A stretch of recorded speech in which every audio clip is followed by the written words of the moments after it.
आप देख रहे हैं जन कल्याण एक्सप्रेस न्यूज। आपको मालूम होना चाहिए कि जब शहरों के अंदर बीमारी बढ़ती है, लोग गांव की तरफ भागते हैं और गांव में भी उन खेतों में भागते हैं जहां हरियाली हो।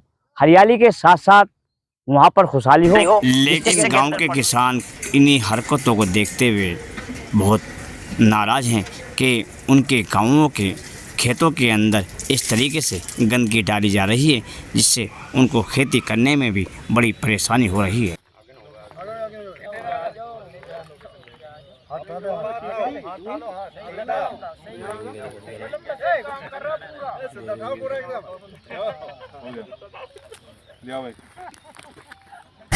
देख सकते हैं मुर्गी फार्म की लेटिंग और मरे हुए मुर्गी के बच्चे इनके अंदर दबे हुए हैं, जिसकी वजह से बराबर गांवों के खेतों में बदबू बनी रहती है, जिससे महिला व पुरुष खेती करने में असमर्थ हैं और बहुत ज़्यादा परेशानी का सामना कर रहे हैं, जिसको देखते हुए किसानों में बड़ा आक्रोश है। और उन्होंने कहा है कि ये बात अगर हमारी नहीं मानी गई तो हम बड़े स्तर पर आंदोलन की तैयारी करेंगे। इसको देखते जी भैया, आपका नाम क्या है? जयदेव शर्मा। जयदेव शर्मा। क्या करते हैं आप?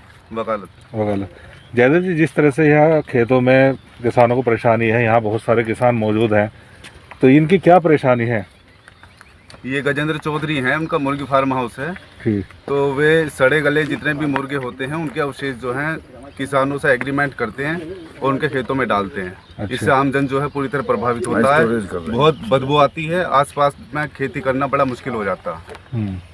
तो इसमें जो आसपास बताया जाता है, ये एग्रीमेंट जो होता है, ये किसान की सहमति से होता है? किस तरह से होता है? एक किसान की सहमति होती है, उसका फायदा होता है, लेकिन आमजन जो है वो प्रभावित होता है उससे। आसपास में खेती करना दुर्लभ हो जाता है। ठीक है। कोई और? आप देख रहे हैं जन कल्याण एक्सप्रेस न्यूज। आपको मालूम होना चाहिए कि जब शहरों के अंदर बीमारी बढ़ती है, लोग गांव की तरफ भागते हैं और गांव में भी उन खेतों में भागते हैं जहां हरियाली हो। हरियाली के साथ साथ वहां पर खुशहाली हो, जिससे कि अंदर प्रदूषण से बच सके। लेकिन यहाँ देखा जा रहा है कि एक व्यक्ति की फैक्ट्री होने की वजह से, जिसमें अंडा, जिसके मांस से और अंडे से लोग परहेज भी करते हैं, कुछ समाज के अंदर आपको मालूम भी होगा, उसी का मरा गिरा मैल मट्टी उसकी यहाँ इन खेतों में डाली जा रही है, जिसकी वजह से लोगों का जीना दुश्वार हो चुका है। प्रदूषण की बात की जाए बचने की, उसको तो छोड़ दो, लेकिन सांस भी लेना बड़ा भारी हो रहा है। इसको देखते हुए किसान लोग यहाँ पर इकट्ठे हुए हैं, जिन्होंने ये आपत्ति दर्ज की है कि उनको काम करने में भी दिक्कत हो रही है। यहाँ माएँ बहनें भी खड़ी हैं, जिन्होंने देखा गया कि माँ बहनों ने भी ये कहा है कि हम सिर्फ मुँह ढककर यहाँ काम कर रहे हैं। तो आप इस बात का हम सरकार से, इन लोगों ने हमसे अपील की है कि सरकार तक हम अपनी बात पहुँचाएं। आप लाइक व शेयर करते रहें जन कल्याण एक्सप्रेस न्यूज़ के साथ। लाइक व शेयर सब्सक्राइब। वीरेंद्र जी, जिस तरह से यहाँ किसानों की परेशानी है, उसको किस नज़र से देख रहे हैं आप? बहुत गलत है। ये बहुत गलत है। इससे जो बीमारी फैलने का बहुत बड़ा खतरा है। ये जब परेशानी शुरुआत हुई तो लोगों को परेशानी हुई, काफ़ी लोगों से बातचीत हुई, तो उन लोगों से बातचीत की गई जो डालने वाले हैं और डलवाने वाले हैं? उन लोगों से दोनों से बातचीत हुई, इनकी जो यहाँ पड़ोस के हैं ये सभी, इनकी बातचीत हुई और इन्होंने उनका विरोध भी किया, लेकिन वो इनको इग्नोर कर रहे हैं। हम तो ऐसे करेंगे, हमारी मनमानी चलेगी। तो जिस तरीके से अभी तो थोड़ा सा ही बड़ा हुआ है यहाँ कूड़ा, जिसकी स्मेल जो है बहुत ज़्यादा है। हाँ जी। क्या ये जब आगे भी है बहुत ज़्यादा? अगर बरसात होगी तो यहाँ रुके ना जाए, आसपास के किसान तो खेती कर ही नहीं सकेंगे।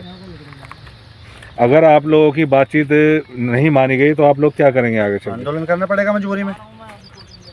ठीक। अब तो छोटे स्तर पे है, फिर हम बड़े स्तर पे कलेक्ट्रेट पे धरना धरेंगे।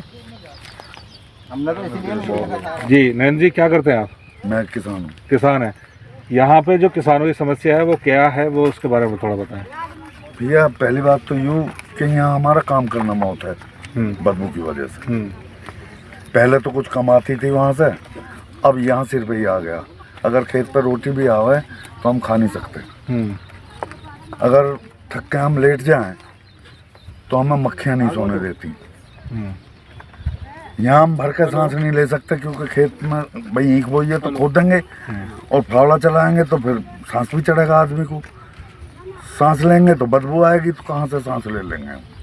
हमारे मजदूर भी नहीं आने के यहाँ कि तुम्हारे यहाँ तो बदबू है, तो हमारी तो खेती ठप्पी हो जाएगी इस तरह से। उन लोगों से बातचीत करके इस मामले को ख़त्म करने की बात की थी आप लोगों ने? क्या हुआ था? उन्होंने कहा है कि तुम पे जो बना है वो कर लो। हमने तो दे दिया और हमारे जो मर्जी में आएगी वो करेंगे। और इसमें वो गिरना आया तो आम पब्लिक ने हमने सबने रोका उसे डालने से, समझे जी। तो वो दबंगगिरी पे आ गया कि मैं 100 बीघे का जमींदार हूँ। यूँ कि भैया तू 100 बीघे का जमींदार है तो अपनी जमीन में घेर, हमारे यहाँ मत घेर। जमीन तेरे पास ये कई गाँवों का आम रास्ता है। कौन कौन से गांव लगते हैं इस रास्ते पे? कुरमपुर, सलामाबाद, सुल्तानपुर, दिनार भी निकल जाता है। जिसे गाजियाबाद जाना होता है वो इसी रोड से निकलता है। आम रास्ता है ये, काकड़ा और यहाँ पे स्कूल भी है, एक स्कूल भी है, एकलव्य स्कूल है। क्या नाम है भैया आपका? मनु शर्मा। मनु जी, क्या परेशानी है जिस तरह से गांव वाले बता रहे हैं, क्या मामला है? सर देखो, पहली बात तो जो पहले पड़ी हुई थी वहाँ पे, उससे भी हमें यहाँ पे खेती करनी दुर्लभ थी और अब तो और ज़्यादा हो गई है। रात को 10 बजे के बाद, आप 9 बजे के बाद देखोगे यहाँ पे गिदड़े जहाँ ये मरे हुए मुर्गे डालते हैं उन्हें नोच नोच के खाते हैं यहाँ पे, जिससे कि वो और खूंखार होते हैं। यहाँ पे अगर रात को किसान पानी भी नहीं कर सकता, वे गिदड़े और खूंखार हो जाएंगे और फसल का भी नुकसान, फसल का नुकसान होता है। अगर उससे मना कर रहे हैं तो वो कह रहा है, जिसका खेत है वो भी ये कह रहा है कि तुम पे जो होता वो कर लो, मैं पुलिस को भी भुगत लूंगा, मीडिया को भी भुगत लूंगा। ये चीज़ बोली है उसने मेरे को। एक लड़का उनमें से पुलिस में भी है। एक लड़का उनमें से दिल्ली पुलिस में है। एक सेकंड एक लड़का उनमें से दिल्ली पुलिस में है, जिनका खेत है ये। वो धमकी दे रहा है कि जो वो धमकी दे रहे हैं तीनों भैया कि तुम पे जो होता हो वो कर लो, हम ऐसे गिरवाएंगे। आज भी आने को कह रहे हो।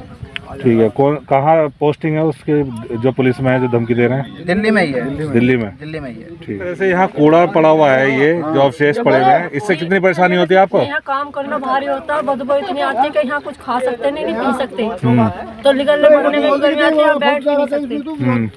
ऐसे यहाँ निकलने पर कि यार बैठने की यहाँ परेशानी बहुत हो रही है। तो खेती बाड़ी का काम करने में भी परेशानी हो रही है? बहुत परेशानी हो रही है, यहाँ काम नहीं कर सकते।